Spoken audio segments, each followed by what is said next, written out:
Good morning everyone. एक बार फिर से आप सभी का क्रेजी जिगर ट्रिक के डेली करंट अफेयर की सीरीज में स्वागत है। मेरा नाम है पंकज वैष्णव और आज के इस सेशन में हम 23 दिसंबर के सभी करंट अफेयर को यहाँ पर डिटेल में डिस्कस करेंगे। एक एक क्वेश्चन को, एक एक फैक्ट को बहुत ही आसानी से हम यहाँ पर डिस्कस करने वाले हैं, इसलिए सेशन में एंड तक बने रहिए। पसंद आए तो लाइक और शेयर कर दीजिएगा। पीडीएफ कहाँ मिलेगी आपको? क्रेजी जिगर ट्रिक के एप्लीकेशन पर, तो वहां से आप पीडीएफ को कलेक्ट कर लीजिएगा, फ्री ऑफ कॉस्ट है। आइए शुरू करें। 23 दिसंबर के करंट अफेयर में सबसे पहला इंपॉर्टेंट करंट अफेयर देखिए।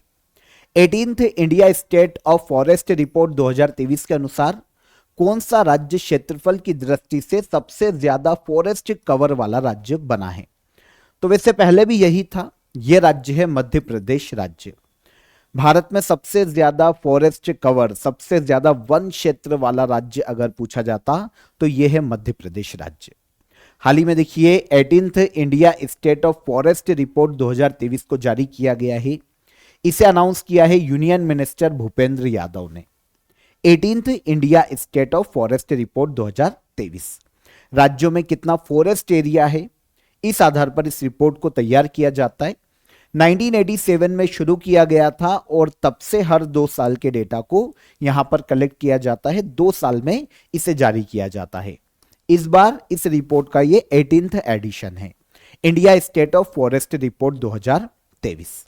देखिए यहां पर पहले तो 2 चीजों को समझिएगा। एक है फॉरेस्ट कवर, ऐसा वन क्षेत्र जो कि 1 हेक्टेयर से अधिक एरिया में फैला हो, है ना। 10% से अधिक वृक्ष आवरण घनत्व जिस एरिया में हो और 1 हेक्टेयर से ज्यादा एरिया में वो फैला हो, तो ऐसा कवर कहलाता है फॉरेस्ट कवर।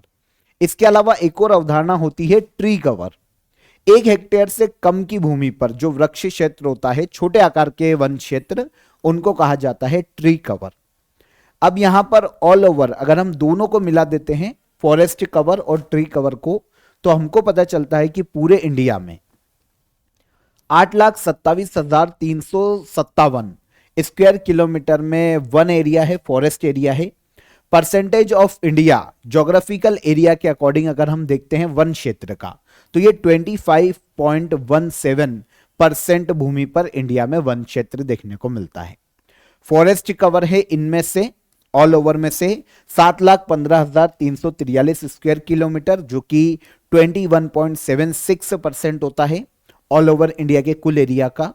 और ट्री कवर देखते हैं तो 1,12,014 स्क्वायर किलोमीटर, जो कि ऑल ओवर 3.41% तक देखने को मिलता है।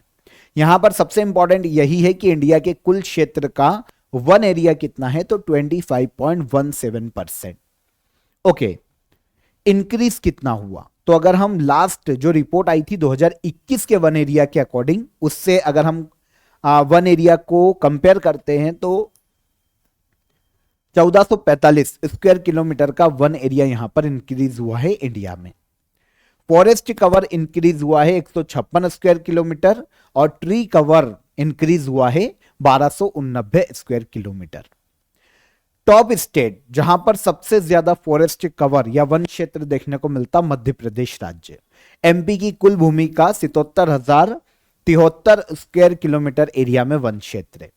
सेकेंड पर आता है अरुणाचल प्रदेश स्टेट। याद रखिएगा क्योंकि आजकल एग्जाम में दूसरे और तीसरे नंबर के स्टेट भी पूछे जाते हैं। तो सेकेंड हो जाता है अरुणाचल प्रदेश राज्य, 65,882 स्क्वायर किलोमीटर।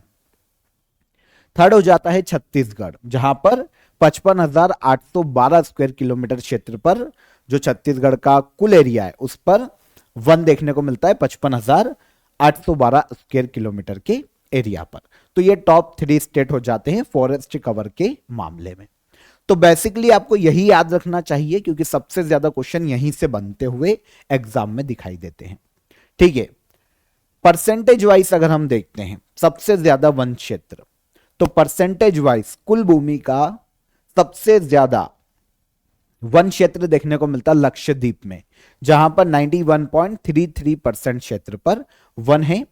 सेकेंड पर है मिजोरम, 85.34% जो मिजोरम का एरिया है टोटल, उसका 85.34 परसेंट क्षेत्र पर वन देखने को मिलता है।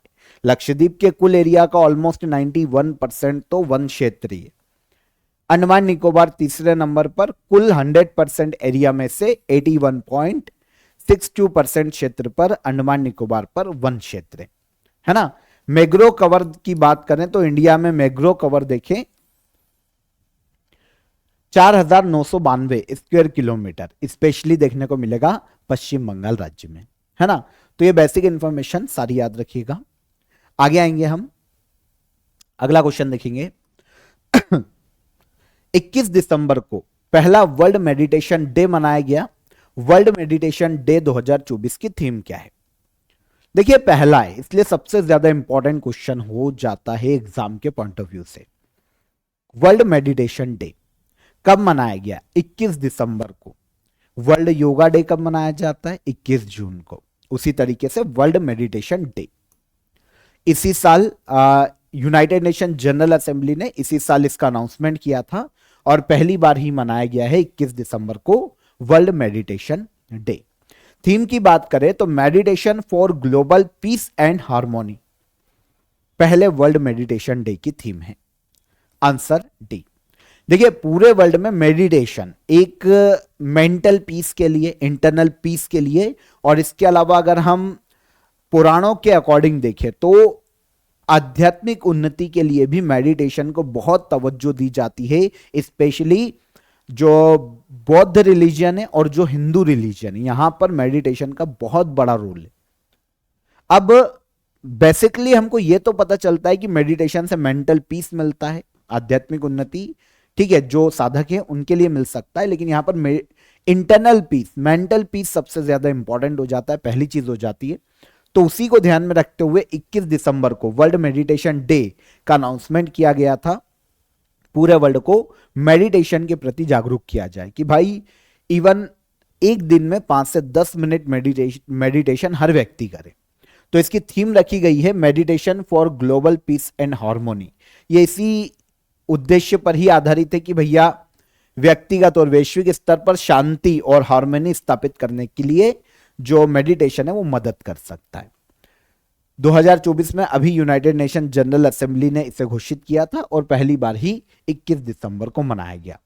तो ऑब्जेक्टिव वही है बेसिक जो मैंने आपको बताया, मानसिक स्वास्थ्य का उत्थान करना, इंटरनल पीस के लिए, ग्लोबल पीस भी कहीं ना कहीं इससे बढ़ेगा, क्योंकि देखिए जब व्यक्ति मेंटली पीस स्टेब्लिश करेगा, शांत रहेगा, तो हिंसा की जो एक ह्यूमन नेचर में होता है, हिंसा का जो गुण होता है ना, वो कहीं ना कहीं खत्म होने लगता है। तो इससे क्या होगा, ग्लोबल पीस भी बढ़ सकता है अगर हम ध्यान को अपने जीवन में उतारें तो, है ना। तो ये कुछ बेसिक चीजें हैं जो कि ऑब्जेक्टिव है वर्ल्ड मेडिटेशन डे को अनाउंस किए जाने का। ओके, तो कब मनाया जाता है? 21 दिसंबर। थीम मैंने आपको बता दी है। आगे बढ़ने से पहले आप सभी को बता देता हूं कि आप सभी के लिए 1000 करंट अफेयर जनवरी से लेकर दिसंबर 2024 तक के विथ डिटेल एक्सप्लेनेशन यहां पर अवेलेबल है। आप सभी को पता है, देखिए रेलवे एनटीपीसी की एग्जाम आ रही है, एसएससी सीजीएल मेंस की एग्जाम है और काफी सारी एग्जाम्स लाइनअप है, जहां पर आपको जनवरी से दिसंबर 2024 तक के सभी करंट अफेयर जो कि इंपॉर्टेंट है वो देखने को मिलने वाले।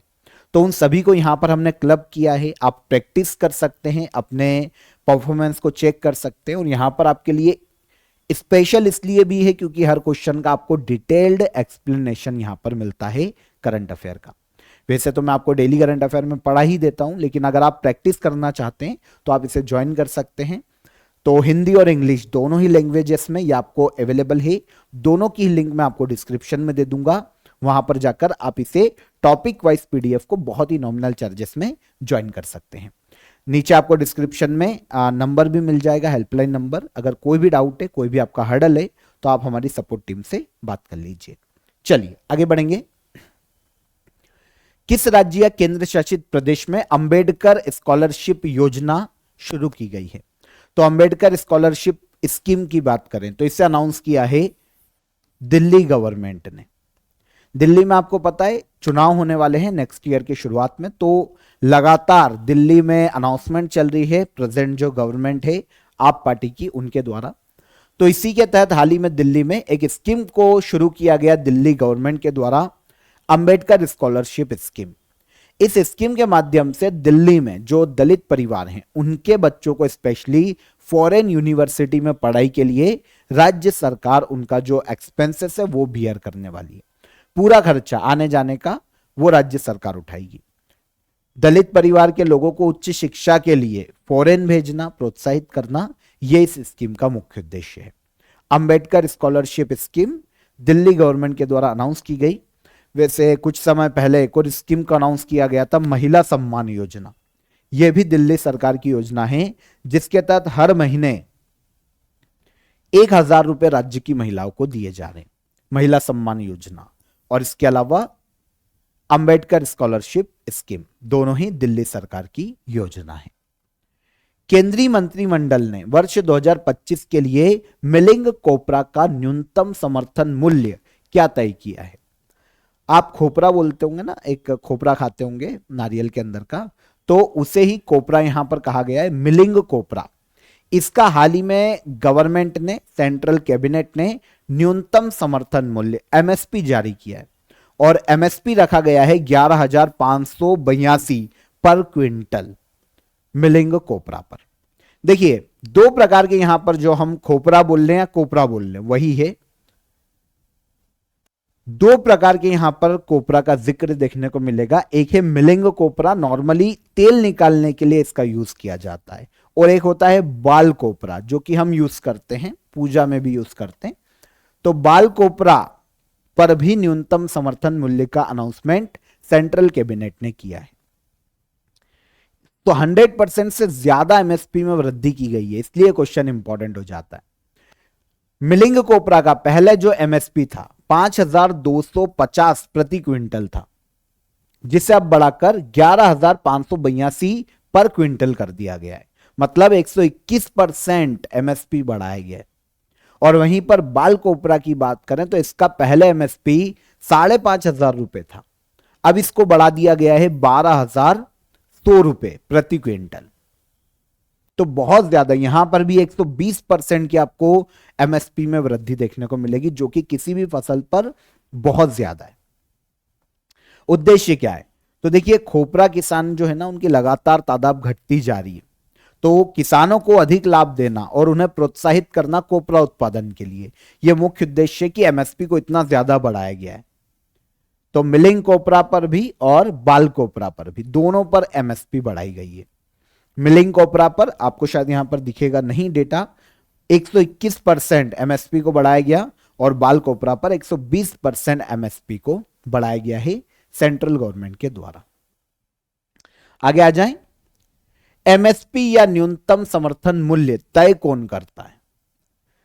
तो एमएसपी या न्यूनतम समर्थन मूल्य, मिनिमम सपोर्ट प्राइस, इसे तय करता है, वैसे तो सेंट्रल गवर्नमेंट तय करती है, लेकिन ये जो सिफारिश होती है ना, commission for agriculture cost and prices की होती है, कृषि लागत एवं मूल्य आयोग।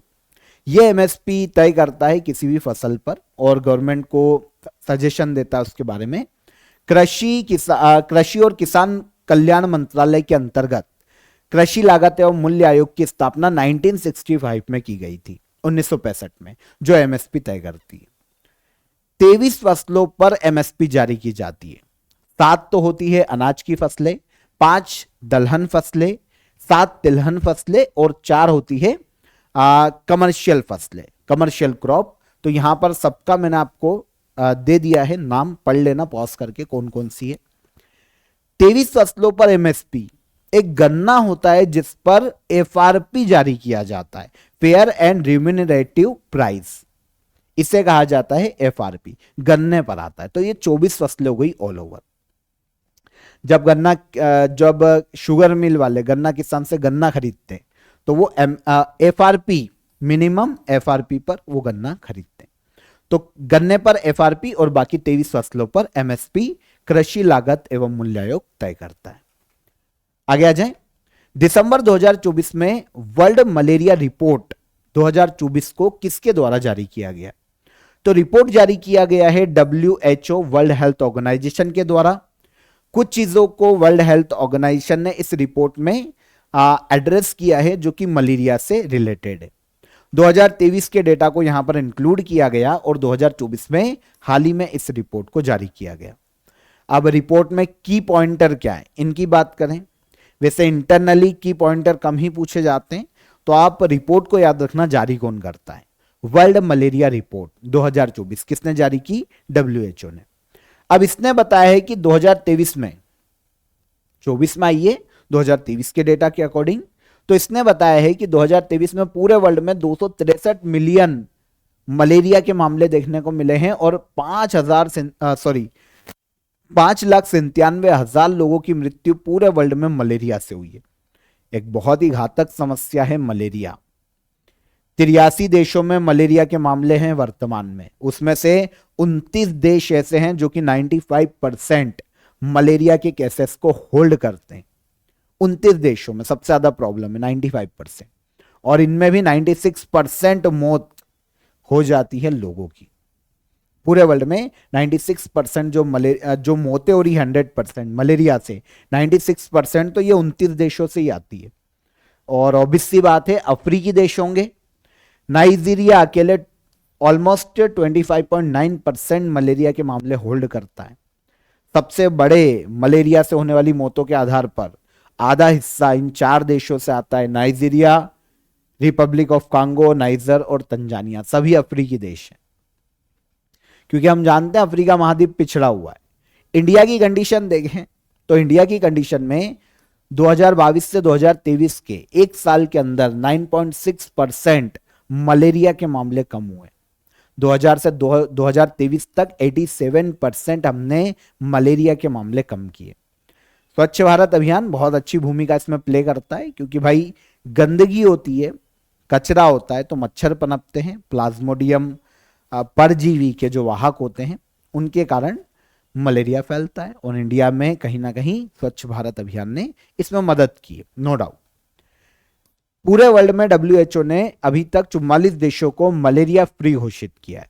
अभी अक्टूबर 2024 में मिस्र को मलेरिया फ्री घोषित किया था WHO ने।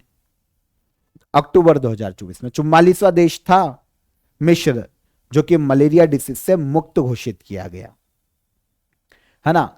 3 साल से कम 3 साल में अगर किसी भी देश में एक भी मलेरिया का मामला नहीं मिलता है तो फिर उसको मलेरिया मुक्त घोषित किया जा सकता है। जैसा कि अभी मैंने आपको बताया, प्लाज्मोडियम परजीवी के कारण मलेरिया फैलता है, जिसका वाहक मच्छर होता है। दिसंबर 2024 में यूनाइटेड नेशन की आंतरिक न्याय परिषद के अध्यक्ष के रूप में किसे नियुक्त किया गया? तो यूनाइटेड नेशन की इंटरनल जस्टिस काउंसिल के अध्यक्ष एक इंडियन बने हैं, justice Madan B Lokur. Answer हो जाएगा आंसर सी। सुप्रीम कोर्ट के फॉर्मर जज रहे हैं मदन बी लोकुर, हाल ही में यूनाइटेड नेशन के इंटरनल जस्टिस काउंसिल के अध्यक्ष अपॉइंट किए गए, और यह नियुक्ति यूएनओ के महासचिव एंटोनियो गुतरेस के द्वारा वर्तमान में की गई है। मदन बी लोकुर इस पद को 12 नवंबर 2028 तक होल्ड करने वाले हैं। 2028 तक ये अपने पद पर बने रहेंगे। कुछ और सदस्य भी अपॉइंट हुए, लेकिन ये विदेशी भी हैं और सदस्य हैं तो छोड़ दो। हम यहां पर बात कर लेते हैं इंटरनेशनल जस्टिस काउंसिल करता क्या है। तो यूएनओ के जो इंटरनल मामले होते हैं, जो इंटरनल डिस्प्यूट होते हैं, कर्मचारियों के बीच में हो सकते हैं, उनको सॉर्ट आउट करना, ट्रांसपेरेंसी बनाए रखना, यह सभी काम होता है इंटरनल जस्टिस काउंसिल का। अध्यक्ष कौन बने? तो ये बने हैं मदन बी लोकुर। डन। आगे, किस राज्य में हर साल रण उत्सव मनाया जाता है? तो रण कहां देखने को मिलेगा इंडिया में? गुजरात का रण है ना। तो गुजरात के रण में, कच्छ में रण उत्सव मनाया जाता है हर साल। तो अभी यह शुरू हुआ है गुजरात में, कच्छ जिले में धोडो गांव, यहां पर हर साल रण उत्सव का आयोजन किया जाता है गुजरात पर्यटन विभाग के द्वारा।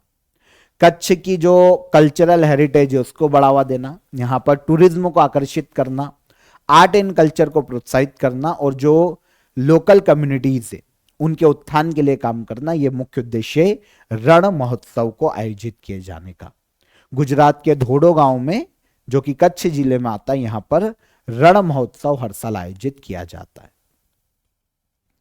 दिसंबर 2024 में आंध्र प्रदेश के अमरावती के विकास के लिए वर्ल्ड बैंक ने कितने मिलियन डॉलर का कर्ज मंजूर किया है? तो आंध्र प्रदेश के अमरावती के डेवलपमेंट के लिए वर्ल्ड बैंक आंध्र प्रदेश को लोन देने वाला है 800 मिलियन अमेरिकी डॉलर का। 800 मिलियन अमेरिकी डॉलर किसके विकास के लिए? आंध्र प्रदेश के अमरावती के विकास के लिए, जिसे ऑफिशियली कैपिटल घोषित किया गया था। तो 800 मिलियन डॉलर का ये ऋण है, जो कि देखिए Amaravati integrated urban development programme के लिए अमरावती या आंध्र प्रदेश राज्य को दिया जाएगा वर्ल्ड बैंक के द्वारा। वहां पर शहर में जो बेसिक इंफ्रास्ट्रक्चर है उसका विकास किया जाएगा। यहां के लोगों को रोजगार देने के लिए सारी सुविधाओं की व्यवस्था इन 800 मिलियन अमेरिकी डॉलर के साथ की जाएगी। ऑल ओवर अमरावती का विकास किया जाएगा। वर्ल्ड बैंक का लोन है अमरावती के लिए 800 मिलियन अमेरिकी डॉलर का। दिसंबर 2024 में युद्धपोत आईएनएस नीलगिरी और आईएनएस सूरत भारतीय नौसेना में शामिल किए गए। निर्माण किसने किया? तो आईएनएस नीलगिरी और आईएनएस सूरत दोनों को ही भारतीय इंडियन नेवी में शामिल किया गया। दोनों का ही निर्माण करने का श्रेय दिया जाता है Mazagon dock ship builders limited को, जो कि मुंबई की कंपनी। आंसर हो जाएगा आंसर बी। मुख्यालय का है Mumbai, Mazagon dock ship builders limited. देखिए दिसंबर 2024 में युद्धपोत आईएनएस नीलगिरी और आईएनएस सूरत को इंडियन नेवी में शामिल किया गया। मझगांव डॉक लिमिटेड के नाम से भी जाना जाता है इसको, एमडीएल, इसने इसका निर्माण किया है। आईएनएस नीलगिरी प्रोजेक्ट 17A के तहत बनाया गया है। प्रोजेक्ट 17A का ये पहला फ्रिगेट है। फ्रिगेट मतलब एक युद्धपोत जो कि रडार सिस्टम से, है ना, या फिर जो नेविगेशन सिस्टम होता है उसका यूज करके किसी भी अन्य अपनी तरफ आने वाली कोई भी शिप है, कोई भी अन्य ड्रोन है, तो उससे खुद की रक्षा कर सके, प्रोटेक्ट कर सके। और नॉर्मली क्या होता है, हमलों से सुरक्षा के लिए ही ये तैयार होता है। तो 17A श्रेणी का पहला युद्धपोत है आईएनएस नीलगिरी। 17A प्रोजेक्ट की बात करें तो इसको 2019 में शुरू किया गया था, 2019 में। इसके अलावा आईएनएस सूरत की बात करें तो यह 15B श्रेणी का चौथा स्टेल्थ डिस्ट्रॉयर या युद्धपोत है। यहां पर 15B श्रेणी का यह चौथा युद्धपोत है, क्योंकि 15B श्रेणी की शुरुआत की गई थी 2011 में। तो अलग अलग श्रेणी है, अलग अलग प्रोजेक्ट है और अलग अलग प्रोजेक्ट के तहत इनका निर्माण किया जाता है। तो आईएनएस नीलगिरी है और एक है आईएनएस सूरत, दोनों को ही याद रखना। आईएनएस नीलगिरी और आईएनएस सूरत इंडियन नेवी को हाल ही में सौंपे गए। मझगांव डॉक लिमिटेड के द्वारा इसका निर्माण किया गया है। Last question, ISSF junior world cup 2025 का आयोजन किस देश में किया जाएगा? शूटिंग चैंपियनशिप है आईएसएसएफ जूनियर वर्ल्ड कप 2025 में, इसका आयोजन किया जाने वाला है इंडिया में। आंसर है इंडिया में आयोजन किया जाएगा। कब से कब तक? तो सितंबर अक्टूबर 2025 में। और आयोजन कौन करवाता है? तो इंटरनेशनल शूटिंग स्पोर्ट्स फेडरेशन इसका आयोजन करवाता है। राइफल, पिस्टल और शॉटगन की प्रतियोगिताएं यहां पर आयोजित की जाएगी। तो 2025 में आईएसएसएफ जूनियर वर्ल्ड कप 2025 का आयोजन इंडिया में किया जाएगा। इस साल अभी सितंबर से लेकर अक्टूबर 2024 तक पेरू के लीमा में आयोजित किया गया था ISSF junior world cup championship, और इसमें मेडल टेली में इंडिया पहले स्थान पर रहा था। इंडिया ने 24 मेडल यहां पर अपने नाम किए थे। हमारे जो जूनियर शूटर है उन्होंने 13 गोल्ड जीते थे, 3 सिल्वर जीते थे और 8 ब्रॉन्ज मेडल जीते थे। तो इस साल 2024 में पेरू के लीमा में आयोजन किया जा चुका है आईएसएसएफ जूनियर वर्ल्ड कप का 2024 का। 2025 में आयोजन किया जाएगा इंडिया में। आयोजन इंटरनेशनल शूटिंग स्पोर्ट्स फेडरेशन करवाता है, जिसकी स्थापना 1907 में की गई थी और इसका हेडक्वार्टर जर्मनी के म्यूनिख में देखने को मिलता है। पूरे वर्ल्ड में शूटिंग प्रतियोगिता का आयोजन करवाने वाली ये एक रेगुलेटरी बॉडी है, गवर्निंग बॉडी। डन। तो यहां पर 23 दिसंबर के सभी करंट अफेयर हमने डिटेल में समझ लिए, एक एक फैक्ट को समझा। अब हम लास्ट डे के करंट अफेयर को रिवाइज करेंगे, क्वेश्चन आंसर लेंगे। शुरू हो जाइए। विश्व पैरा एथलेटिक्स चैंपियनशिप 2025 का आयोजन किस देश में किया जाएगा? इंडिया। आंसर ए राइट हो जाएगा। दिसंबर 2024 में किस राज्य के पूर्व मुख्यमंत्री ओम प्रकाश चौटाला का निधन हो गया? तो हरियाणा के फॉर्मर सीएम। मध्य प्रदेश राज्य सरकार द्वारा राजा मानसिंह तोमर सम्मान 2023 किसे प्रदान किया गया? तो सानंद न्यास संस्था। खो खो वर्ल्ड कप 2025 का ब्रांड एम्बेसडर किससे बनाया गया? तो इसका ब्रांड एम्बेसडर बनाया गया है सलमान खान को। 20 दिसंबर 2024 को सशस्त्र सीमा बल का स्थापना दिवस मनाया गया। स्थापना कब की गई थी? 1963, 20 दिसंबर। दिसंबर 2024 में पश्चिम बंगाल ने बांग्लार बारी स्कीम को शुरू किया है। किससे संबंधित है? आवास निर्माण।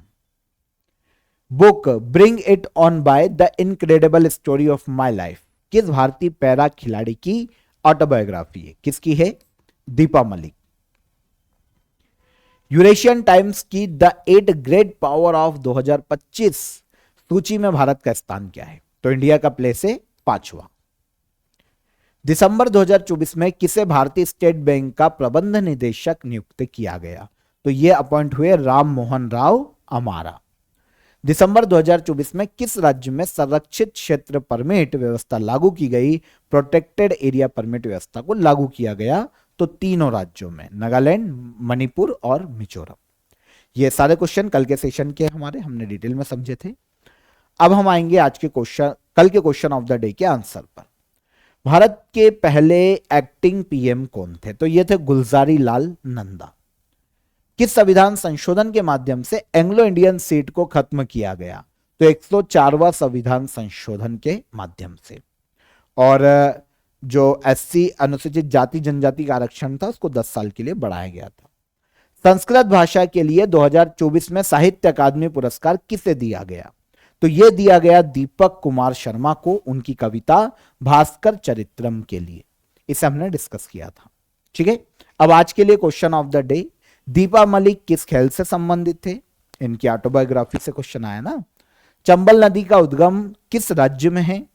और विजयनगर साम्राज्य की प्रारंभिक राजधानी कौन थी? तीनों ही क्वेश्चन के आंसर कमेंट में कीजिए। सेशन कैसा लगा ये भी बताइए।